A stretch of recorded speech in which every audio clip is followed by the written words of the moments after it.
Student, welcome to স্কুলওয়ালা YouTube channel. আমি জাসমিনা, তোমাদের লাইফ সায়েন্সের টিচার। তো আজকে আগের দিন পর্যন্ত আমরা কি দেখেছিলাম যে তোমাদের ক্লাস 8-এর অনেকগুলো চ্যাপ্টারই তো প্রায় হয়ে গেছে, আর দুটো চ্যাপ্টার বাকি আছে প্রায়। তো 10 নম্বর যে অধ্যায়টা রয়েছে তোমাদের, কি ছিল? পরিবেশের সংকট ও সংরক্ষণ। তো তার আগের দিনে হচ্ছে যে তোমার মানে একদম স্টার্টিং পার্ট ছিল, পার্ট 1 হয়েছে।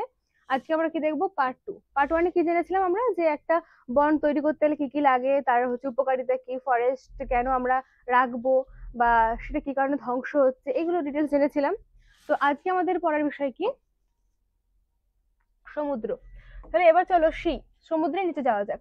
তো একটা সাবমেরিন নামক যন্ত্র থাকে, যার সাহায্যে কি করা হয় না, অনেক সমুদ্রের নিচে গভীরে যাওয়া যায়। ওকে, তো তোমরা কে কে সমুদ্রে গেছো? অনেকে হয়তো গিয়েছো।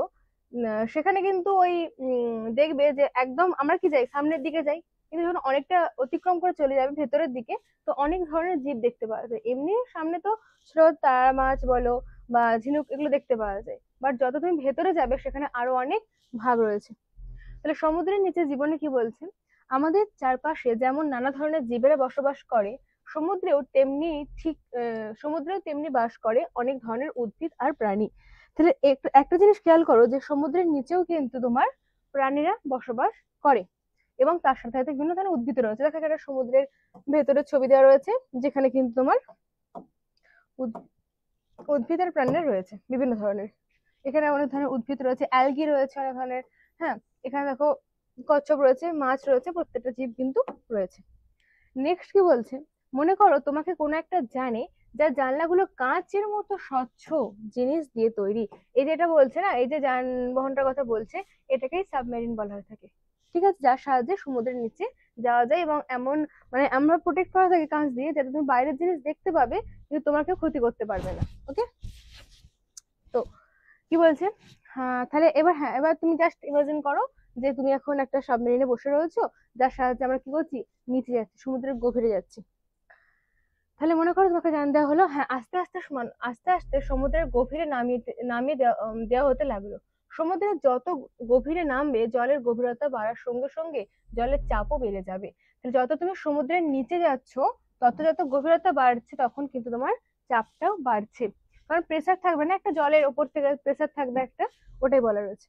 তাই জানের জানালাগুলো এমন জিনিস তৈরি করা হয়, যাতে জলের এই প্রচন্ড চাপ সহ্য করতে পারে। তাহলে যখন সে জলের নিচে নামছে, একদম ডিপ লেয়ারে ঢুকছে, তখন কি হয়? বাইরে থেকে এক্সটার্নাল মানে বাইরের দিক থেকে প্রচন্ড প্রেশার আসবে। তো তোমাকে সেই যে সাবমেরিন বললাম, এমন ভাবে তৈরি করতে হবে যাতে প্রেশারটা নিতে পারে। নয়তো কি হবে? একদম ভেতরে গেলে গিয়ে দেখলে একদম জানালা বাস্ট করে গেল প্রেশারের মধ্যে, সেখানে মানুষ মারা যাবে, কারণ অত উপরে তো আর তখন উঠে আসতে পারবে না। প্লাস অনেক হচ্ছে যে হাঙর, তিমি, অনেক ধরনের মাছ থাকবে, তার ফলে কিন্তু ক্ষতি হবে। নেক্সট কি বলছে? দিনের বেলা দিনের বেলা যদি নামো, দেখবে সমুদ্রের জলতলের ঠিক নিচের অংশে কত আলো। তাহলে একদম যে আপার লেয়ারটা রয়েছে, সেখানে যখন দেখবে, তখন দেখবে হ্যাঁ, সূর্যের আলো আসছে, একটু আলো আলো রয়েছে। অনেকে দেখবে গ্রামের দিকে কি করে, মানে জলে নামার পর চোখটা চেয়ে দেখে। কোনোদিনও করেছো? দেখবে তখন সেখানটা কি হবে, চারিদিকে একটা আলো থাকবে যখন একদম নিচের লেয়ারে আসবে। তো পুকুরে স্নান করতে গেলে ওগুলো করা হয়। তো ওটাই বলা হচ্ছে যে একদম নিচের লেয়ার যখন নামবে সমুদ্রে, তখন দেখবে একটু আলো রয়েছে।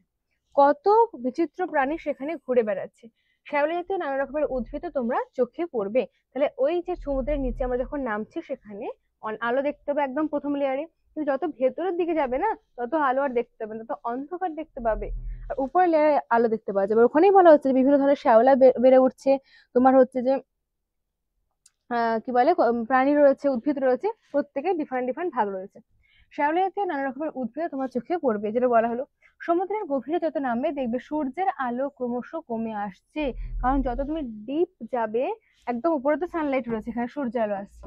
এটা তোমার হচ্ছে যে তোমার সমুদ্রের লেয়ার। তাহলে এতটা পর্যন্ত ধরে নাও তোমার লাইটটা এখানে এখানে এখানে এখানে এলো, কিন্তু যখন তুমি ভেতরে যাচ্ছ, আরো ভেতরে আরো ভেতরে, তখন কিন্তু আর সূর্যের আলোটা তুমি পাবে না।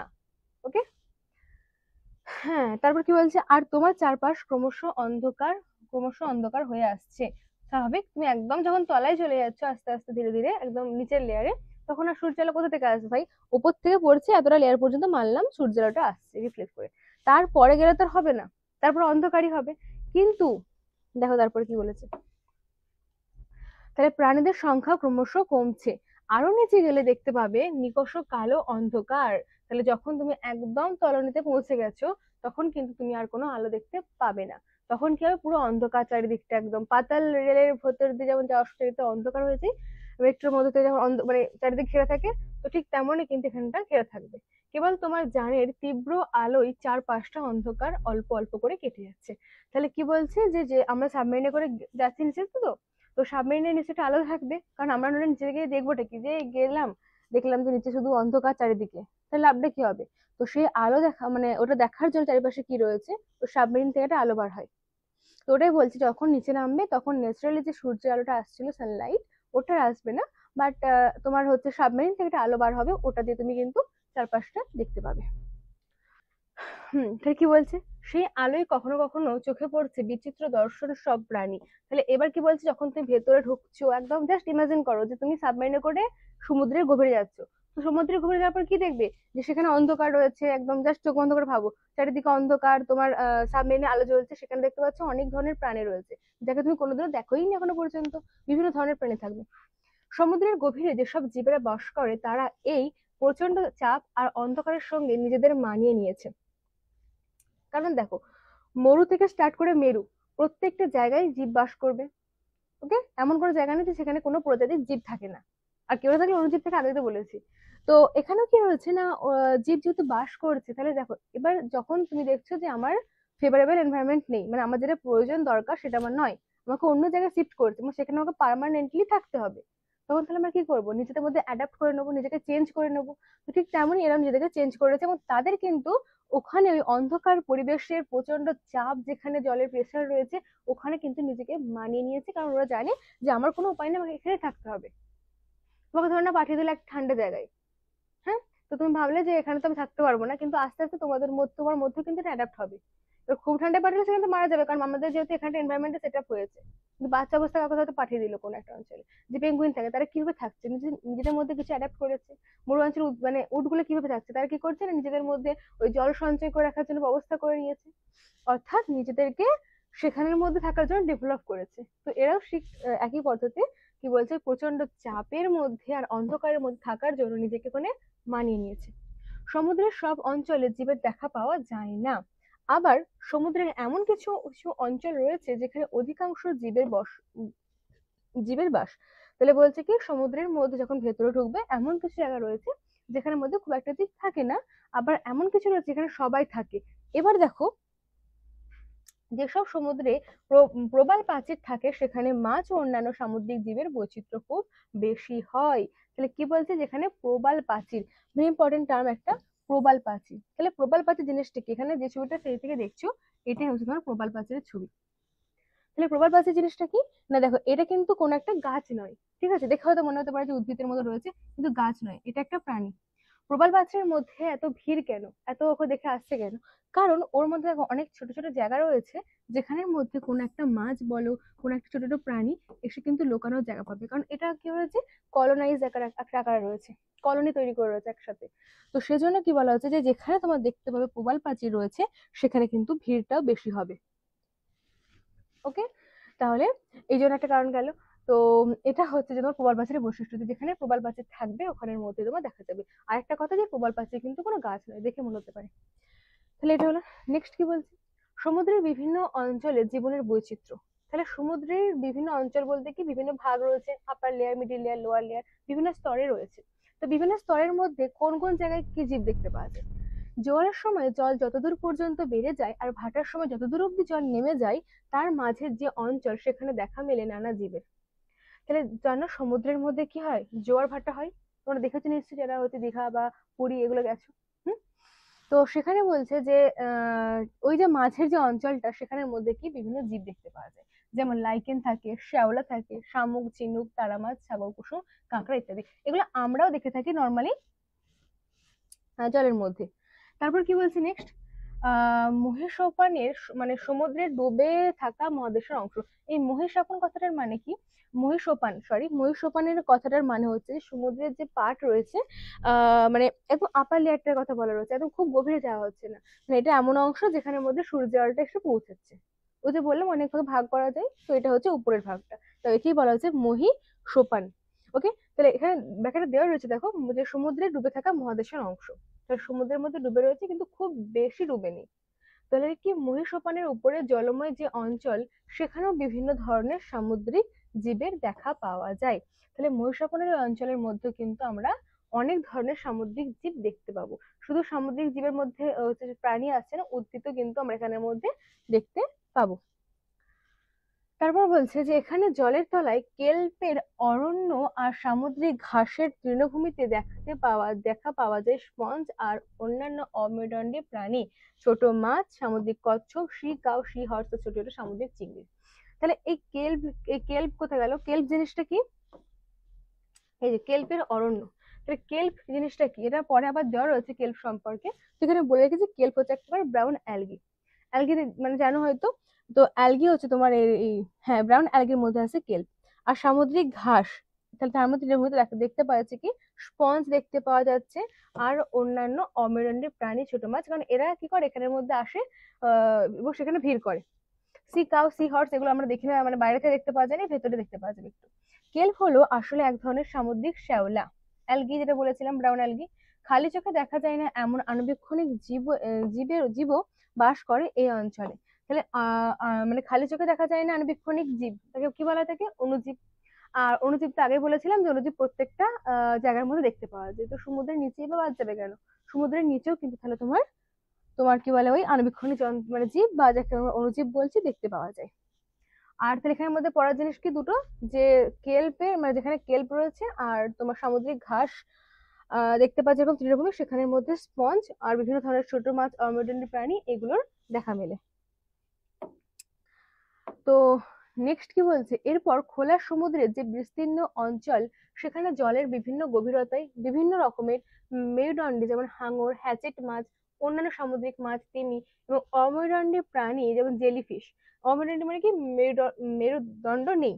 তাহলে অমেরুদণ্ডী প্রাণীর যেমন জেলিফিশ দেখাচ্ছি পরে ফটো, সাগর কুসুম এরও ফটো রয়েছে, চিংড়ি তোমরা জানো চিংড়ির কোনো সিডারা বা মেরুদণ্ড নেই, কাঁকড়া, স্কুইড, অক্টোপাস, তারা মাছ, সমুদ্র শসা, এদের কোনো কিন্তু মেরুদণ্ড নেই, তো এদের কি বলে অমেরুদণ্ডী প্রাণীর মধ্যে ফেলা হচ্ছে। সমুদ্রের যে গভীরতা অবধি সূর্যের আলো প্রবেশ করে, সেখানে নানা ধরনের উদ্ভিদের দেখতে পাওয়া যায়। তাহলে এখানে একটা কথা বললো যে সমুদ্রের যে গভীরতা অবধি সূর্যের আলো প্রবেশ করে। তোমরা বুঝতে পারছো যে কথাটা কেন বললো যতটা অব্দি সূর্যের আলো আছে কেন? কারণ আমি আগের চ্যাপ্টারে বলেছিলাম যে আমাদের সালোক সংশ্লেষ প্রসেস বা যাকে ইংলিশে কি বলা হচ্ছে ফটোসিনথেসিস। তো ফটোসিনথেসিস কখন করব আমরা? যখন আমরা মানে ক্লোরোফিল থাকা দরকার, মানে অনেক শর্ত রয়েছে, তার মধ্যে একটা শর্ত কি ছিল? সূর্যের আলো, সানলাইট। তো সানলাইট যদি না থাকে তাহলে কিন্তু সেখানে আমরা মানে খাবার তৈরি করতে পারবো না। ওটাই বলা রয়েছে যে সূর্যের আলো যতটা পর্যন্ত প্রবেশ করবে ততটা পর্যন্ত কিন্তু আমরা মানে গাছরা খাবার তৈরি করতে পারবো, সেখানে পর্যন্ত এই ধরনের উদ্ভিদগুলো দেখতে পাওয়া যাবে। জলতলের ঠিক নিচে যতদূর অব্দি সূর্যের আলো আর তাপ প্রবেশ করতে পারে, সেখানে জীবনের বৈচিত্র্য দেখা যায়, কারণ এই অঞ্চলে থাকা সবুজ উদ্ভিদেরা সূর্যের আলোর সাহায্যে খাবার তৈরি করতে পারে। যেটা বললাম যে এই যে পরের লাইন দেওয়া রয়েছে, সবুজ উদ্ভিদের সূর্যের আলোর সাহায্যে খাবার তৈরি করার এই প্রসেসটাকে কি বলা হচ্ছে? সালোক সংশ্লেষ বা ইংলিশে কি বলা থাকে? ফটোসিনথেসিস। সেটা বোঝা গেল যে আমাদের যে আমরা পড়ছি সমুদ্রের নিচের জীবন, তো সেখানে বলছে যে নির্দিষ্ট প্রত্যেকটা লেয়ার রয়েছে। তো উপরের দিকের লেয়ারে যতটা পর্যন্ত সূর্যের আলো আসছে ততটা পর্যন্ত কিছু উদ্ভিদ মানে বাস করবে, যারা ফটোসিনথেসিস করছে, কারণ সেখানের মধ্যে তোমার সানলাইট বা সূর্যের আলো এসে পৌঁছাচ্ছে। ওকে, নেক্সট চলো কি বলছে, এই খাবারের উপর নির্ভর করে করে এই অঞ্চলের অন্য সব জীবেরা। আচ্ছা, তাহলে এখানে কি বলেছে দেখো, বলছে যে উদ্ভিদরা খাবার তৈরি করছে সূর্যের আলোর সাহায্যে ফটোসিনথেসিস প্রক্রিয়ায়। তারপর বলছে দেখো এই যে খাবার তৈরি করলো উদ্ভিদ, তার উপর নির্ভর করে কিন্তু এখানে বিভিন্ন ধরনের জীব রয়েছে। আর সমুদ্রের গভীরে বসবাসকারী জীবেরা খাবারের জন্য নির্ভর করে কি বলছে, সমুদ্রের গভীরে বসবাসকারী জীবেরা খাবারের জন্য নির্ভর করে সূর্যের আলোয় আলোকিত উপরের অঞ্চল থেকে নেমে আসা খাবারের টুকরো বা উদ্ভিদ বা প্রাণীর দেহাবশেষের উপর। বোঝা গেল কি ব্যাপারটা বলতে চাইছে? যে ধরে নাও এটা তোমার সমুদ্রের উপরের পার্ট, এইটা এটা হচ্ছে যে আপার লেভেল, এটা রয়েছে তোমার লোয়ার লেভেল। ওকে, তো আপার লেভেলের মধ্যে কি হচ্ছে, উপরের লেভেলের মধ্যে এখানে সূর্যালোক রয়েছে, সানলাইট।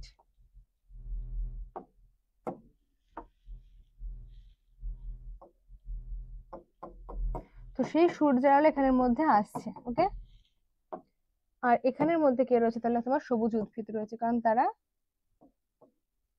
সবুজতে বলেছি, তারা কি করছে, খাবার তৈরি করছে, খাবার তৈরি করছে। এবার ওই খাবারটা খেয়ে এখানে খাচ্ছে কারা,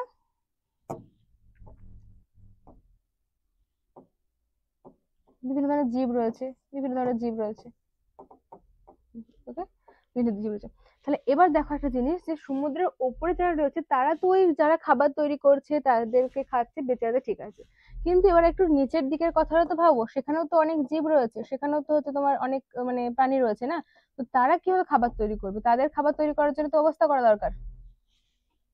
তো ক্ষেত্রেই বলা হচ্ছে যে উপরে যে খাবার তৈরি করলো তাদের উপর নির্ভর করে থাকবে এরা, কিভাবে নেবে, এই যে উপর থেকে নেমে আসা খাবারের টুকরো বা উদ্ভিদ বা প্রাণীর দেহবাসে, তাহলে এখানে যে উদ্ভিদ যে প্রাণীগুলো রয়েছে এবার তারা তো একসময় গিয়ে মারা যাবে, তাহলে এই মারা গেলে যখন তখন তাকে কারা খাবে, এরা খাবে, এরা খাবে তখন তাকে,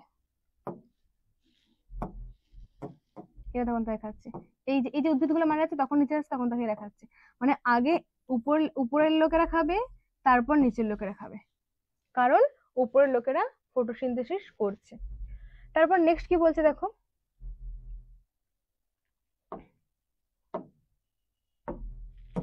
নেক্সট বলছে যে কোথায় গেল, সমুদ্রে যত গভীরে না, এটা অনেক সময় এরা অন্য জীবদের শিকার করেও খাবার জোগাড় করে সমুদ্রে। তাহলে এটা কাদের কথা বলছে, নিচের যে মানে জীবগুলো ছিল তাদের কথা বলছে, যে এরা শুধুমাত্র উপর থেকে আসছে খাচ্ছে তা নয়, অনেক সময় অন্যান্য জীবদেরকে শিকার করে খাবার নেয়। কারণ ধরো যারা বড় রয়েছে মানে তিমি মাছ টাইপসের, তারা কি করবে, অন্যান্য ছোট ছোট মাছগুলো খাবে এবং জীবন ধারণ করবে। তো ওটাই বলা হচ্ছে যে শুধুমাত্র উপর থেকে আসবে খাবে এরকমটা না, যারা বড় যারা থাকবে তারা হচ্ছে যে অন্যান্য জীব থেকেও শিকার করে কিন্তু খাবারটা খাবে।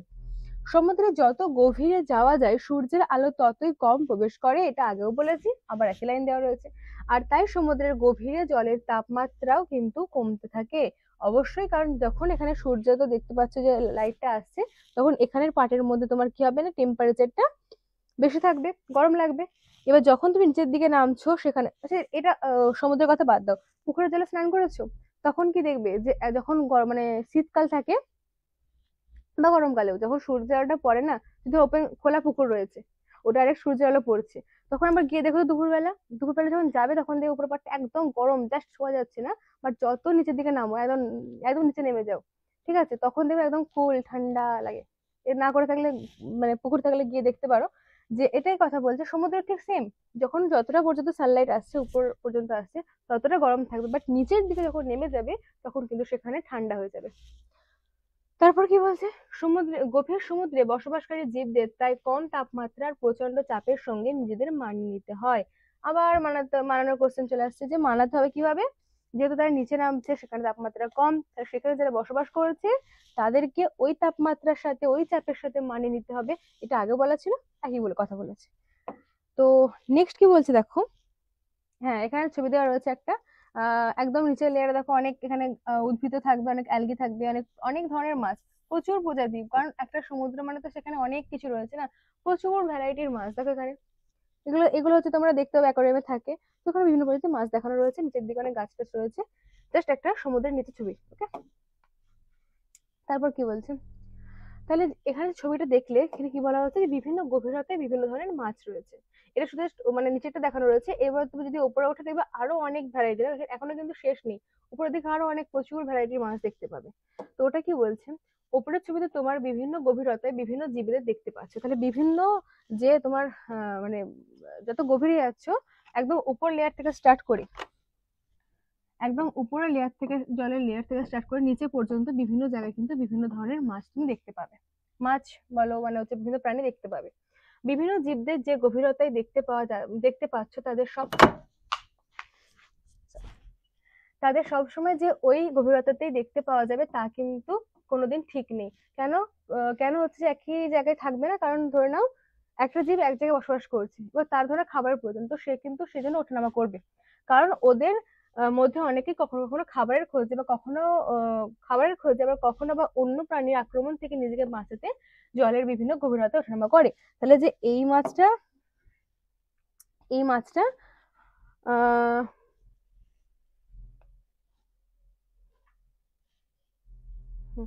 তো এই মাছটা যে এখানে আছে বলে এ সবসময় এই লেয়ারটার মধ্যে থাকবে, এর উপর নিচে মানে এমনটা নয়। এ খাবারের খোঁজে বলো বা হচ্ছে শিকার করার জন্য বা শিকারী প্রাণী আছে সেখান থেকে নিজেকে রক্ষা করার জন্য কিন্তু এদিক ওদিক করতে পারে, বিভিন্ন গভীরতায় ওঠানামা করতে পারে। হলো। নেক্সট কি বলছে, বায়োলুমিনেসেন্স। বায়োলুমিনেসেন্স মানে কি? বায়ো মানে কি? জীব। লুমিনেসেন্স মানে আলো প্রডিউস করে, প্রডিউস লাইট, মানে লাইট তৈরি করে এরকম জীব। তো বায়োলুমিনেসেন্স জিনিসটা কি বলছে, সমুদ্রের গভীরে সূর্যের আলো প্রবেশ না করলেও অন্য এক ধরনের আলো দেখতে পাওয়া যায়। তাহলে এবার তুমি ভাবো, তুমি যে সাবমেরিনে করে ঘুরতে গেছে বললাম সমুদ্রের নিচে, কল্পনা করতে বলেছি কিন্তু প্রথমেই, তো সেখানে দেখতে পেলে যে একটা জীব যাচ্ছে যেটা আলো প্রডিউস করতে করতে যাচ্ছে। তোমার সাবমেরিনে যে আলো ওখানে দেখতে পাচ্ছ না, ও দেখছে দূর থেকে একটা আলো আসছে, এটাই হচ্ছে বায়োলুমিনেশন। নিজের বডির মধ্যে নিজেরাই আলো তৈরি করতে পারছে, যার কোনো উত্তাপ নেই। তাহলে একটা কথা যে আমরা যখন উপরে দেখছি সূর্য থেকে আলোটা আসছে তখন কিন্তু তার হিট রয়েছে, তার তাপ রয়েছে, কিন্তু এই যে বায়োলুমিনেসেন্স এর কিন্তু কোনো তাপ নেই। ওকে, শুধু জাস্ট আলোই প্রডিউস করছে। একে বলা হচ্ছে আমার কি, বায়োলুমিনেসেন্স। সমুদ্রের গভীরে কিছু জীবের দেখা মেলে যারা রাসায়নিক বিক্রিয়ার মাধ্যমে নিজেদের দেহে আলো তৈরি করতে পারে। তাহলে এরা কি হলো, এক ধরনের জীব যারা বিভিন্ন ধরনের রাসায়নিক কেমিক্যাল প্রসেসের মাধ্যমে আলো তৈরি করতে পারছে। এরা কি বায়োলুমিনেসেন্ট, বায়োলুমিনেসেন্ট জীব। ওকে, বায়োলুমিনেসেন্স প্রসেসটা আর বায়োলুমিনেসেন্ট জীব তারা বায়োলুমিনেসেন্স মানে করে। বায়োলুমিনেসেন্স কথাটির উৎপত্তি কোথা থেকে সেটা দেখো, বললাম যেটা বায়োস মানে জীবিত, যাকে লিভিং বলা হচ্ছে, আর ল্যাটিন শব্দ লুমেন কথাটার অর্থ হলো আলো বা লাইট। তাই যে সমস্ত জীবিত প্রাণী, যে সমস্ত জীব আলো প্রডিউস করছে, লাইট প্রডিউস করছে, তাকে আমরা কি বলছি, বায়োলুমিনেসেন্স। বায়োলুমিনেসেন্স বায়োলুমিনেসেন্স বলা হচ্ছে। তারপর কি বলছে যে বায়োলুমিনেসেন্ট জীবেদের দেহে এক ধরনের প্রোটিনের সঙ্গে যুক্ত রঞ্জক পদার্থ থাকে যাকে বলা হচ্ছে লুসিফেরিন। এই লুসিফেরিনটার জন্যই কিন্তু আমার আলোটা প্রডিউস হচ্ছে। এটা যদি এর মধ্যে দেখা যায়, এটা একটা বায়োলুমিনেসেন্টের ফটো দেওয়া রয়েছে যেখানে মধ্যে দেখো চারিদিকে খুব সুন্দর একটা আলো তৈরি হচ্ছে। ওকে, তো লুসিফেরিন লুসিফেরিন যেটা বলছি যে এক ধরনের এখানে ছিল যে লুসিফেরিন হচ্ছে তোমার কি এক ধরনের রঞ্জক পদার্থ। রঞ্জক মানে কি দেবে, কালারিং করছে। তো লুসিফেরিন কিন্তু এক্ষেত্রে কালারিং করছে, এবং এর ফলে দেখো এখানের মধ্যে সবুজ কালার, দেখো অন্ধকারের মধ্যে একটা সবুজ ফুটে উঠছে না, তাহলে এর মধ্যে কি হচ্ছে, লুসিফেরিনটা রয়েছে রঞ্জক পদার্থ, এবং তার জন্য কিন্তু নিজের দেহের মধ্যে আলো প্রডিউস করতে পারছে। ওকে, এই বায়োলুমিনেসেন্টের ক্ষেত্রে সেম, এদের দেহে লুসিফেরিন দেখা যাচ্ছে এবং যার জন্য কিন্তু এরা আলোটা প্রডিউস করতে পারে। তো এখানে কি বললো, হ্যাঁ, আর থাকে এক ধরনের উৎসেচক যার নাম হচ্ছে লুসিফারেজ। তাহলে লুসিফারেজ উৎসেচকটার নাম, আর লুসিফেরিন তোমার রঞ্জক পদার্থের নাম। এই দুটো ইম্পর্টেন্ট, একটু দেখে রেখো যে লুসিফারেজ আর লুসিফেরিন। রঞ্জক পদার্থটার নাম কি, লুসিফেরিন। আর যেটা তোমার নেক্সট ছিল কোথায় গেল, উৎসেচক, তাহলে উৎসেচকটার নাম কি, লুসিফারেজ। ওকে, অক্সিজেনের উপস্থিতিতে এই দুইয়ের রাসায়নিক বিক্রিয়ায় রাসায়নিক শক্তি পরিবর্তিত হয় আলোক শক্তিতে। তাহলে লুসিফারেজ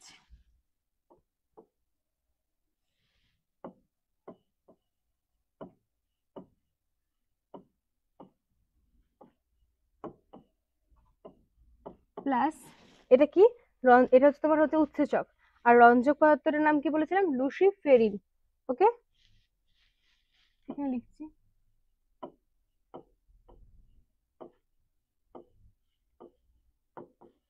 এই দুটো কি হচ্ছে না, রাসায়নিক শক্তি রয়েছে। রাসায়নিক শক্তি কার মানে কার উপস্থিতিতে হচ্ছে, এখানের মধ্যে রয়েছে অক্সিজেন বা যেটা হচ্ছে তোমার O2। তো অক্সিজেনের উপস্থিতিতে কি হচ্ছে না, এই রাসায়নিক শক্তি, এই দুটো যে রাসায়নিক শক্তি রয়েছিল, একটা তোমার উৎসেচক আর একটা তোমার হচ্ছে যেটা কি রঞ্জক পদার্থ, দুটো মিলে কি তৈরি হচ্ছে না, আলোক শক্তিতে পরিণত হচ্ছে।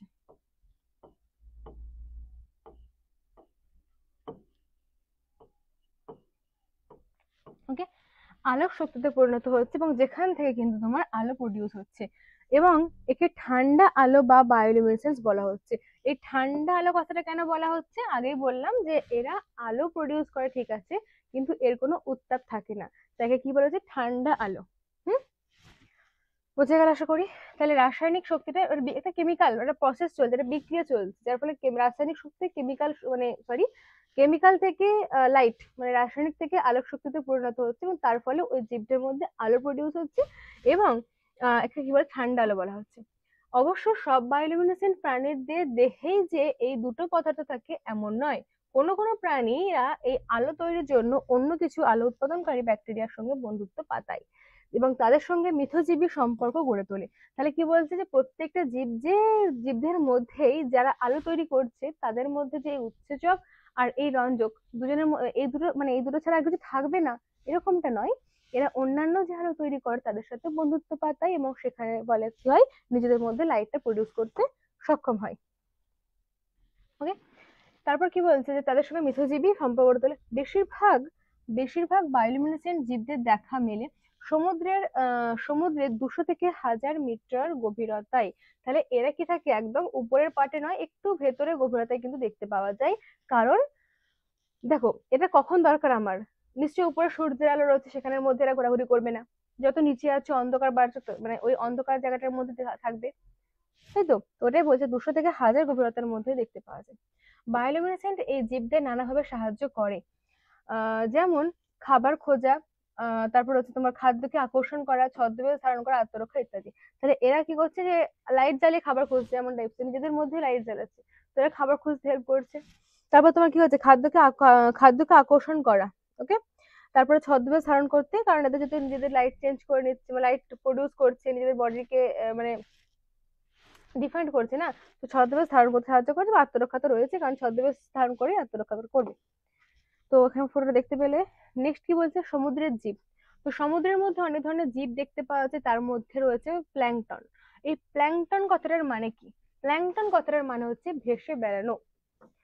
এবার দেখো প্ল্যাংটন যেটা বলা হচ্ছে এটা একটা গ্রিক শব্দ, দেখবো অনেক অনেক জায়গা থেকে গ্রিক আর ল্যাটিন থাকে, তো এই দুটো বিশেষ থাকে, গ্রিক আর ল্যাটিন এই দুটো ডিফারেন্ট থাকে, কিন্তু প্ল্যাংটন কি গ্রিক শব্দ যার অর্থ কি ভেসে বেড়ানো। ওকে, তো ওই প্ল্যাংটন দু ধরনের দেখতে পাওয়া যায়, একটা ফাইটো মানে হচ্ছে তোমার কি বলে উদ্ভিদ, আর একটা জু প্ল্যাংটন। জু মানে কি প্রাণী। তাহলে উদ্ভিদ আর প্রাণী দু ধরনের প্ল্যাংটন দেখতে পাওয়া যায়, দু ধরনের মানে প্ল্যাংটন কি করে উপরে ভেসে থাকে। তাহলে কি বলছে বড়, এরা এক ধরনের জলজ জীব যারা স্রোতের বিরুদ্ধে সাঁতার কাটতে পারে না। তাহলে এরা কি করছে খুবই সাদাসিধে ভদ্র সভ্য নম্র লেজ বিশিষ্ট, কারণ লেজ থাকে না বললাম, কারণ এরা কি করছে যে অপোজিটে যায় না, তুমি এইদিকে যাচ্ছ তো আমি এইদিকেই যাচ্ছি, মানে প্রতিরোধ ক্ষমতাটা থাকে না, ঠিক আছে, যেদিকে যাই সেদিকেই ভেসে বেড়াই, যেদিকে স্রোত যাচ্ছে সেদিকেই ভেসে বেড়াবে, অপোজিট দিকে আসছে না, ওটাই বলছে। এরা বড় বড় জলজ প্রাণীদের যেমন মাছ তিমি খুব গুরুত্বপূর্ণ খাদ্য। তাহলে এরা যেহেতু ছোট, তাহলে কি হচ্ছে যারা বড় জীব তারা কি করছে এদেরকে খাচ্ছে। তাহলে তিমি বলো হাঙর বলো আরো অনেক যে বড় বড় জীব রয়েছে তাদের খাবারকে এই আমাদের প্ল্যাংটন গুলো। প্রধানত এরা দুই প্রকার, একটা তোমার ফাইটোপ্ল্যাংটন আর একটা জুপ্ল্যাংটন। তাহলে ফাইটো কথাটার মানে কি বললাম, তোমার হচ্ছে উদ্ভিদ। তাহলে গ্রিক শব্দ দেখো এটাও গ্রিক শব্দ আর জু এর এখানটাও গ্রিক শব্দ। গ্রিক শব্দ ফাইটস কথাটার মানে হচ্ছে তোমার উদ্ভিদ। তাহলে উদ্ভিদরা ভেসে বেড়ালে তখন তাকে আমরা বলছি ফাইটোপ্ল্যাংটন, প্রাণীরা ভেসে বেড়ালে তখন তাকে আমরা বলছি জুপ্ল্যাংটন। তাহলে ফাইটোর মধ্যে কি বলছে যে এরা সূর্যের আলোর সাহায্যে খাবার তৈরি করতে পারে। তাহলে এরা কি করছে সূর্যের আলোর সাহায্যে কিন্তু খাবার তৈরি করতে পারছে, কারণ এদের যেহেতু সবুজ থাকবে, উদ্ভিদের কথা বলা রয়েছে, তো সেখানে কিন্তু ক্লোরোফিলও থাকবে। আর জু প্ল্যাংটন কি বলা হচ্ছে, এরা নিজেদের খাবার নিজেরা তৈরি করতে পারে না, অন্য প্ল্যাংটনদের ধরে খায়। তাহলে জু প্ল্যাংটন কিন্তু নিজেদের খাবারটা তৈরি করতে পারছে না কারণ এর মধ্যে ক্লোরোফিল থাকবে না। Okay clear. নেক্সট কি বলছে উদ্ভিদ, যেটা বললাম ফাইটোপ্ল্যাংটন। তাহলে ফাইটোপ্ল্যাংটন, ফাইটো মানে উদ্ভিদ, যেটা ফাইটাস থেকে গ্রিক শব্দ থেকে এসেছে, ওটা বলছে এরা এই এককোষী আণুবীক্ষণিক উদ্ভিদেরা সাধারণত জলের উপরের দিকটাই বাস করে। তাহলে এরা কি দেখো দুটো পয়েন্ট এখানে রয়েছে, একটা হচ্ছে এককোষী আর একটা হচ্ছে আণুবীক্ষণিক। তাহলে এককোষী আণুবীক্ষণিক উদ্ভিদ কি করছে, জলের উপরের দিকে। আচ্ছা আমাকে বলো তো যে এরা জলের উপরের দিকে কেন রয়েছে, ভেতরে যাচ্ছে না কেন? কেননা আমি একটা কথা বারবার বলছি, যারা উপরের দিকে রয়েছে যে সমস্ত উদ্ভিদগুলো তারা কি করবে, সালোক সংশ্লেষ প্রক্রিয়া করবে। এরা দেখো প্রত্যেকই কালার, সবুজ কালার, তাই তো, তার মানে ক্লোরোফিল রয়েছে। তো ক্লোরোফিল রয়েছে, সূর্যের আলো এখান থেকে আসছে, সানলাইট, আমাদের সূর্য মামা, সূর্য আলো আসছে, এবার এখানে কি করছে না, ফটো সিনথেসিস বা দেখা কি বলছে, সালোক সংশ্লেষ প্রক্রিয়া করছে, এবং তাহলে নিজেদের খাবার নিজেরা তারা তৈরি করতে পারছে। এবার কি বলছে তাহলে, হ্যাঁ যেটা এই সূর্যের আলোর সাহায্যে খাবার তৈরি করতে পারে, কারণ তারা উপরের দিকে থাকে। বিভিন্ন সামুদ্রিক জীবের খাদ্য এরা, তাহলে এই যে বললাম ফাইটোপ্ল্যাঙ্কটন, একে কিন্তু খাবার হিসেবে গ্রহণ করছে অনেক সামুদ্রিক জীব। তারপর কি বলছে, তাছাড়া পরিবেশের কার্বনের ভারসাম্য বজায় রাখায় এদের ভূমিকা রয়েছে।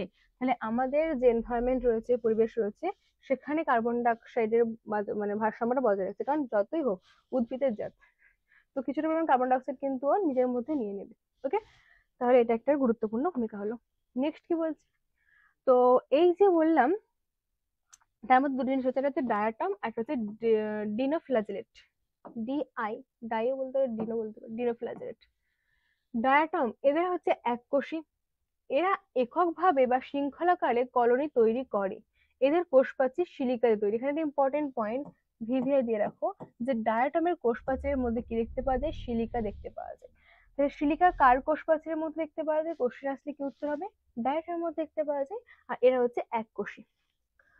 ডিনোফ্ল্যাজেলেট এরা হচ্ছে এককোষী, এটা দেখো ডায়াটমের ছবি, এরকম দেখতে থাকে ডায়াটমটা।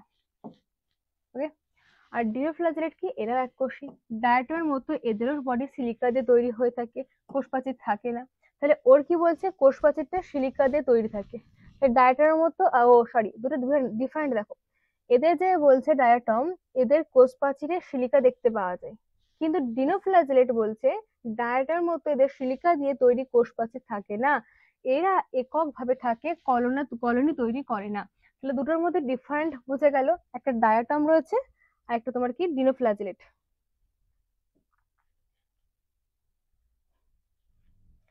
তাহলে ডায়াটম আর ডিনোফ্ল্যাজেলেটের মধ্যে পার্থক্য কি দেখলে, যে এরা হচ্ছে তোমার এক সেম কি দুজনে এককোষী, কিন্তু ডায়াটম ওরা হচ্ছে যে এককভাবে বা শৃঙ্খলাকারে কলোনি তৈরি করতে পারে, মানে একাও থাকতে পারে, মিলেও থাকতে পারে।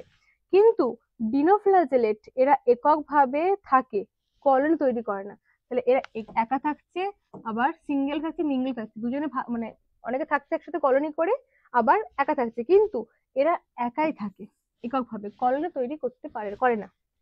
ফ্ল্যাজেলার সাহায্যে চলাফেরা করে, দেখেন একটা ফ্ল্যাজেলা রয়েছে, এর সাহায্যে কিন্তু এরা চলাফেরা করতে পারে। এটা ডবল না, এটা জাস্ট একটাই হবে। ওকে, চলো নেক্সট কি বলছে তোমার, কেল্প।